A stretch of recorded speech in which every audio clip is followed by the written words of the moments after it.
Sir. Hello, sir. Yeah. Thanks. Yes, sir. So you guys know, last class we started on a new unit, which is called Racism, and we started reading the book To Kill a Mockingbird. Now, in this class, we're gonna analyze a country, and we're gonna, which is Denmark, and we're gonna see how these people, if there is any racism in this country, and we're gonna see how it's expressed toward different races. So we're gonna start with the first graph. I hope you're taking notes because this is gonna be on your exam. The first graph says how many refugees have Denmark received over the years and where do they come from?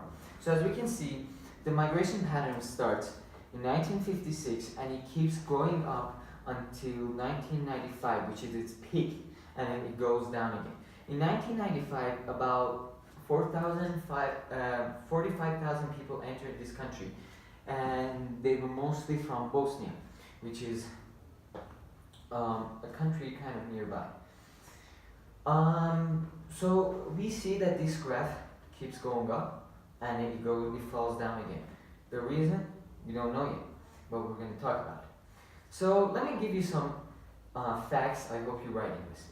So only 3% of people who are foreigners and want residence permit are refugees. So only 3% of these people that want to stay in this country are people which we call them refugees. In only the first 5 months of 2018, 1,307 people have applied asylum and 888 of them were accepted. So now we got around 888 people becoming part of this country and entering this country with a different race. So we might encounter some racism, at least toward these people that are coming. And about the highest percent of acceptance, sorry, that was a bad pronunciation. The highest percent of acceptance was in 2015, which was about 85%, but then went down again to 28%. That means like 85 people who applied for this asylum were accepted in 2015, but then it went down until 28%, which is a really low amount of people entering this country, but it went up again for 58%. So here we can see the asylum seekers per 1 mile inhabitant and recognition rate to 2017. Here we can see Denmark being compared to other countries nearby. We can see the highest one is Germany with 50% and 2,402 people.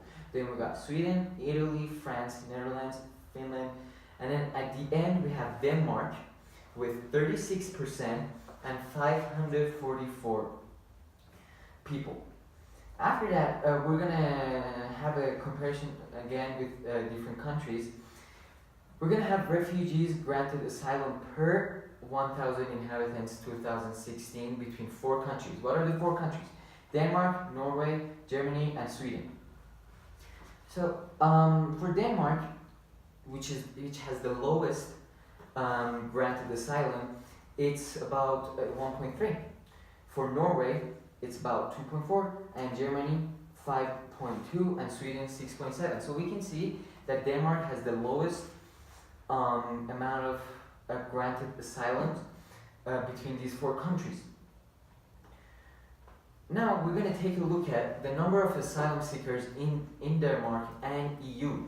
EU is a European nation, or United.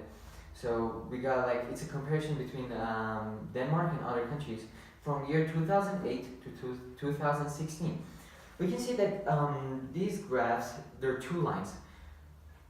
These graphs started to have, these 2 lines started to be the same, and they kept going until both of them rise in 2015 at the same time. But we can see that EU raised even more than that, even more than Denmark, and had about 1,300,000 people, but Denmark had about 1,100,000 or even 1 million. So again, I want you to take note of this. We're gonna see where people are coming from to Denmark in 2016. We got Denmark, and I want you to know these. There are the main three countries are Syria, Afghanistan, and stateless. What does stateless mean? That means they don't really have a country. They're like in the middle of conflict. They don't have a place that is recognized as a country. And we got some other countries such as France, which has Albania, Afghanistan, and Sudan. And as you guys could see in the last graph, we talked about how EU and Denmark are accepting asylum seekers. Now we're going to take a look at where most of these people are coming to EU or total. Syria, Afghanistan, and Iraq. I want you to note this. And you can see that in Denmark, we got some people coming from countries that don't have a state, or we can't even say that they're coming from a country. They're coming from a place, but EU is having some other, it's kind of different than Denmark, such as Iraq. Most of Europe is accepting Iraq, but Denmark is not. So I want you to give you the last fact. I want you to take note of this. In 2014, only about 162 refugees returned to their home countries after receiving their resident permit. So that means all the other people who are getting their residence permit and asylum seekers, as we talked that like in this year was 888 people, we can see that the really low percent of people are returning back to their country because they found like they could earn enough money to go back and start a business on their own. And we can see that a lot of these people are staying in Denmark, especially from Syria and Afghanistan, because there's still conflicts going over there. And it is not a really wise choice to go back to their own country. So now, this is the lecture. I want you to pull out your homework. Your homework was to find a racist case in Denmark, and I want you to look at it. Alex, why don't you give me yours? I want to go first. I want you to read yours first. Okay, it's right here. Wait for it to load. Oh, interesting. So, looks like you found it from a Danish website, and it says man in Denmark fined for hate speech on Facebook.